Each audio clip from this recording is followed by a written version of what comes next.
കോഴിക്കോട് പെരുവണ്ണാമൂഴി വനത്തിൽ സർവേക്ക് പോയ 7 പേർ വനത്തിൽ കുടുങ്ങി. 4 സർവേ ഉദ്യോഗസ്ഥരും 3 വനം വകുപ്പ് ഉദ്യോഗസ്ഥരും അടങ്ങുന്ന സംഘമാണ് കുടുങ്ങിയത്.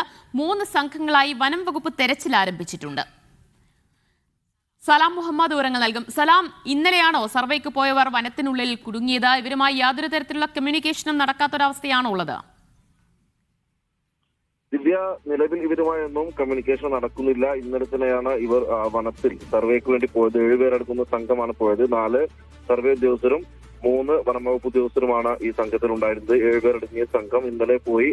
അതിനുശേഷം രാത്രിയിൽ ഇവർക്ക് തങ്ങുന്നതിന് വേണ്ടി ഒരു ഷെഡ്, താൽക്കാലിക ഷെഡ് അവിടെ ഒരുക്കിയിട്ടുണ്ടായിരുന്നു. ഒരു ക്യാമ്പ് ചെയ്യുന്നതിന് വേണ്ടിയുള്ള ഒരു സംവിധാനം അവിടെ ഒരുക്കിയിട്ടുണ്ടായിരുന്നു. എന്നാൽ ഈ ഷെഡിൽ ഇവർ ഇന്നലെ രാത്രിയിൽ എത്തിയിട്ടുണ്ടായിരുന്നില്ല. അതേ തുടർന്നാണ് വനം വകുപ്പിന് സംശയം തോന്നിയത്. അങ്ങനെയാണ് വനത്തിനുള്ളിൽ ഇവർ കുടുങ്ങിയതായിട്ടുള്ള വിവരം വനം വകുപ്പിൽ ലഭിക്കുന്നത്. ഇവർ സ്വാഭാവികമായി സംശയിക്കുന്നത് ഉൾക്കാട്ടിൽ എവിടെയെങ്കിലും വഴിതെറ്റി പോയതായിരിക്കാം എന്നുള്ളൊരു നിഗമനത്തിലാണ് ഇപ്പോൾ വനം വകുപ്പ് ഉള്ളത്. ഇനി തിരച്ചിൽ നടത്തേണ്ടതുണ്ട്. തിരച്ചിൽ 3 സംഘങ്ങളായി നടത്താനുള്ള ഒരു ആലോചനയിലാണ് ഇപ്പോൾ വനം വകുപ്പ് ഉള്ളത്. അല്ല സലാം, ഈ 7 പേരും ഒരുമിച്ചുണ്ടാകുമെന്ന് തന്നെയാണോ കരുതുന്നത്?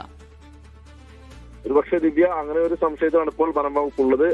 കൂട്ടമായി തന്നെ വഴിതെറ്റി പോകാനുള്ള ഒരു സാഹചര്യം അല്ലെങ്കിൽ അത്തരത്തിലൊരു സാധ്യതയാണ് ഇപ്പോൾ നിലവിൽ കാണുന്നത്. അങ്ങനെയാണ് തിരച്ചിലിന് വേണ്ടി 3 ഗ്രൂപ്പുകളായി തിരിഞ്ഞ് കക്കയം, അതുപോലെ വയനാടിനോട് ചേർന്നുള്ള വനത്തിന്റെ ഭാഗം, അതോടൊപ്പം പെരുവണ്ണാമൂഴി, ഇങ്ങനെ 3 ഭാഗത്തു നിന്നായി വനത്തിനുള്ളിലേക്ക് സംഘം പ്രവേശിച്ച് അങ്ങനെ ഒരു തിരച്ചിൽ നടത്താനുള്ള ഒരു ആലോചനയിലാണ് ഇപ്പോൾ വനം വകുപ്പുള്ളത്.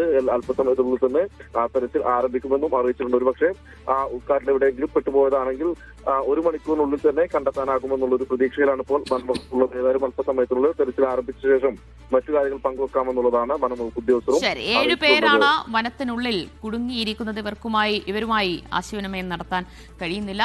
ഉൾക്കാട്ടിൽ കുടുങ്ങിയതാകാമെന്നാണ് കരുതുന്നത്. എന്തായാലും വനം വകുപ്പ് തെരച്ചിൽ ആരംഭിച്ചിട്ടുണ്ട്. സലാം മുഹമ്മദാണ് വിശദാംശങ്ങൾ നൽകിയത്.